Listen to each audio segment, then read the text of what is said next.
নমস্কাৰ বন্ধু বান্ধৱীসকল সকলোকে আমাৰ অন্য এটা ভিডিঅ'লৈ পুনৰবাৰ স্বাগতম জনাইছোঁ। তো এটা বহুতেই ভাল খবৰ, কাৰণ 2026ত অসম চৰকাৰৰ চাকৰি নাহিম বুলি ভাবি থাকোঁতে পুনৰ এটা নতুন এডভাৰটাইজমেণ্ট মুকলি হৈছে অসম চৰকাৰৰ ফালৰ পৰা।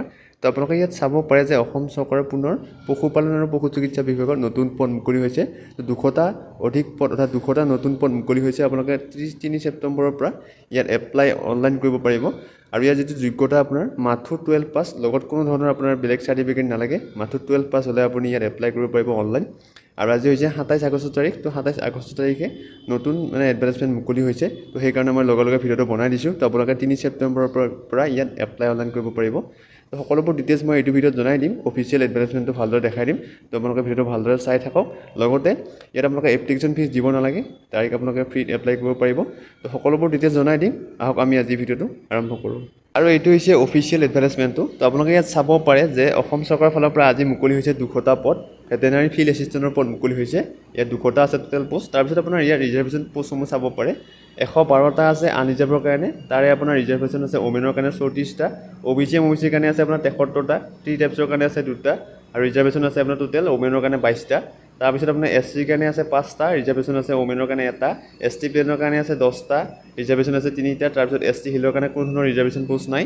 টোটেল 200টা পোষ্ট আছে। তাৰ আপোনাৰ 60 অৰ্থাৎ 60টা পদ আছে ৰিজাৰ্ভেশ্যন ওমেনৰ কাৰণে।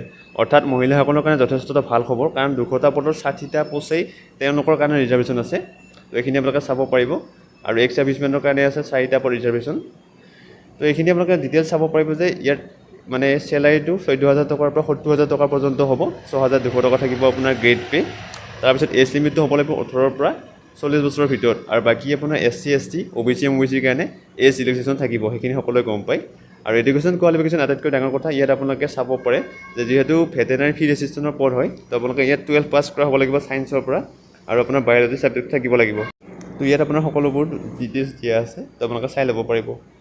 আৰু যদিহে আপুনি ছায়েন্স পাছ কৰিছে, বায়'লজি ছাবজেক্টটো আছে আপোনাৰ, তেতিয়াহ'লে ইয়াত এপ্লাই কৰিব পাৰিব। লগত আপোনাৰ কোনো ধৰণৰ বিশেষ পাৰ্চেণ্টেজৰ কথা নাই, মাত্ৰ আপুনি 12 পাছ, কিন্তু ছায়েন্স লাগিব, লগত বায়'লজি ছাবজেক্টটো থাকিব লাগিব, সেইখিনি। তো আপোনালোকে ইয়াত চাব পাৰে যে যিটো আপোনাৰ ৰিটাৰ্ণ টেষ্ট হ'ব, সেইটোৰ কাৰণে কি লাগিব।